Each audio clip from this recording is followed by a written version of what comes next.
Dystopia warning, obviously. Now, I've been weighing up for the last couple of days about how to respond to the UK Supreme Court ruling regarding women's rights, biological rights. And there is no doubt in my mind that the ruling was extremely one-sided, proven by the fact that they refused to hear from any trans people or trans organisations. They only allowed intervention from transphobic organisations. So none of the actual reality of what trans people face was considered in this ruling at all, just gender critical organisations, which is being described by the Good Law Project as shockingly unfair. Now, those celebrating don't realise, or maybe they do realise, that what they're doing is essentially supporting anti-abortion organisations. Those think tanks, those lobby groups who support rulings like this, who support gender critical TERFs, are the very same that helped to overturn Roe v. Wade, abortion rights in the US, the Alliance for Defending Freedom, the Heritage Foundation, who are 100% behind Vance and Trump,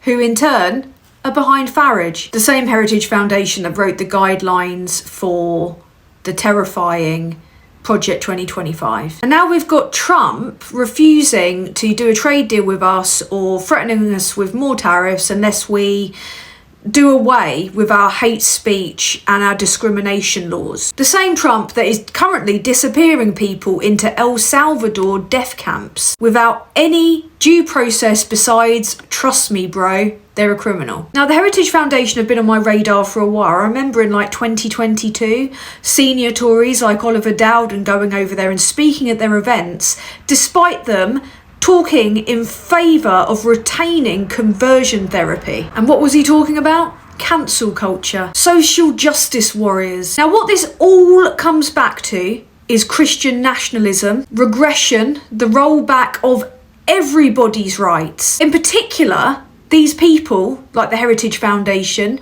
and the other organisations that support TERFs, what they all have in common is the suppression of women's rights, women's bodily autonomy. They reinforce outdated heteronormative ideals, family values, which is essentially women silent, without any career prospects, barefoot and pregnant, reduced only to our ability to breed. It's control, which feeds directly into the alt-right, far-right pipeline of people like Peterson and the Tate brothers, and increasingly US government policy, and also the policy of far-right figures in Britain who are funded by the same people as Trump. This is a concerted act of regression and suppression towards marginalised and scapegoated groups. The LGBT community, who don't feature in ancient scripture in a favourable manner. Foreigners and their foreign religions. They're equating religion with cultural identity, or whiteness, if you will. They're also actively targeting women, removing women's contribution from important papers under their flimsy DI crackdown, while simultaneously doing absolutely nothing about appallingly low rape convictions, femicide, widespread misogyny, the reality that there are rapists in every single institution, from medicine to education to politics to, I don't know, the guy in charge of America. Our worlds are getting smaller, and it's got nothing to do with trans people, nothing to do with them having a few rights, quite the opposite actually. They're being subjected to precisely the same othering techniques that are applied to immigrants, asylum seekers. Fear is spread. Exceedingly rare cases of, say, immigrants or trans people being criminals are amplified. Exceedingly complex matters are reduced to sound bites that are designed to provoke fear and outrage in people that are too stupid or too lazy to look at the situation with the critical thinking required. And anyone that wants to stick the boot into like an immigrant or a trans person or any other marginalised community, just know that you're going to be next. Just look at Trump and the El Salvador death camps. First of all, he sent the people there that he'd taught loads of the population to hate. Immigrants, illegals. Now he's talking about sending homegrown criminals there, because this is how it starts. The communities that they encourage us to hate are just them testing the water. People like the Good Law Project are going to take this case to the ECHR, and the right and the far right are going to use that as an excuse to decry the ECHR as a foreign court that's interfering against common sense, and that leaves us in a situation where we're fucked if we do and we're fucked if we don't, doesn't it? The reality is that women like myself actually would feel safer around trans women or the LGBT community broadly than we would a group of men. And a lot of the tactics used by the TERFs are exactly the same tactics that are used by the far right when othering and spreading fear about immigrants and asylum seekers. And the language of accusing every trans person of being an offender is exactly what they did towards gay men in the 80s, which led to gay men being treated worse than stray dogs when they were suffering through the AIDS epidemic, and the same othering techniques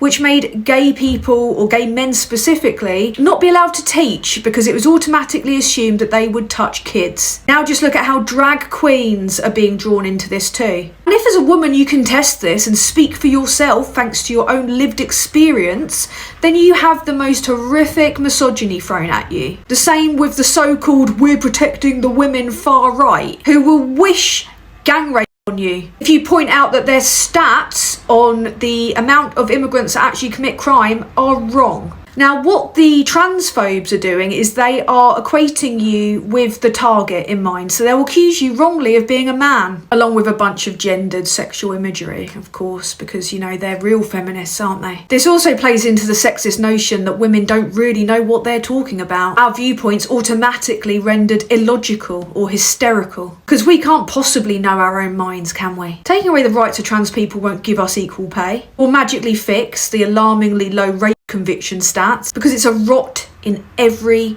institution, which is entirely preventable. And that's the real fight. That's the problem here. The unwillingness or refusal of lawmakers to do things to make us safe by focusing on the real issue, which is cis men. Trans women don't make me scared to walk home at night. They're not the reason I cover up my drink or share my location on a date. If I saw a trans woman walking a lonely street with me at night, I would feel safer, because after all, we're both likely to be hurt by the same common predator. Cis men who don't need costumes to hurt us, who hurt us in varied locations, not just f***ing toilets. The same cis men that are not jailed anywhere near enough for the harm that they do already. I've spoken for some time about the male violence epidemic, the fact that 90+% of men globally commit all of the violent and sexual crimes, only to be met with enraging, predictable defensiveness from cis men, who centre their defence over what women have to endure from their gender. 3 of us dead every week. That should enrage them. Prompt some kind of action. Does it? Does it fuck?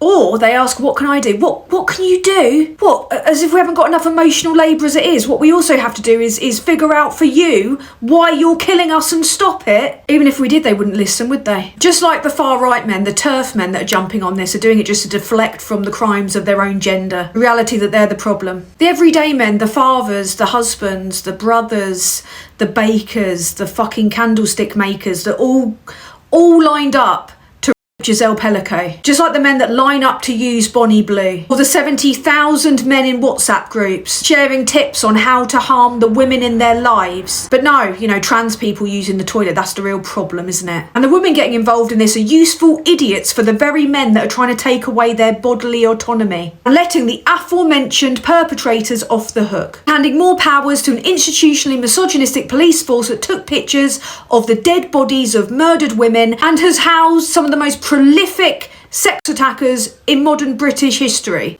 Slow f***ing clap. Don't tell me to say not all men, because I will tell you to f*** off. I'll stop saying it when you stop doing it. Don't sit there and get out your little, I don't know, ladybird book of armchair psychology and start going, well, why do you hate men? Do you want a list of the crimes? Do you want a list of the men in my life that I know that have hurt me and my friends that should be in prison? All the things that I can't do that you're freely able to do? Yeah, because you're not having to worry about getting raped or murdered. How about the reality that my world's getting smaller and it's got absolutely shit all to do with drag queens or pride festivals or the arduous process that a person that's trans has to go through to get gender affirming care? Face the reality that you are the problem, you need to fix it, and that just a cursory glance at history will prove that that's how it's always been. And yeah, I am angry. You know, men don't have the monopoly on that. If you consider yourself to care about women, you should be angry too. And you should be listening, and you should be doing something about it. I'm tired of the idiocy. I'm tired of people thinking that billionaires really give a shit about us when they're just looking out for their own interests, whether it's shoring up their prospects and their compounds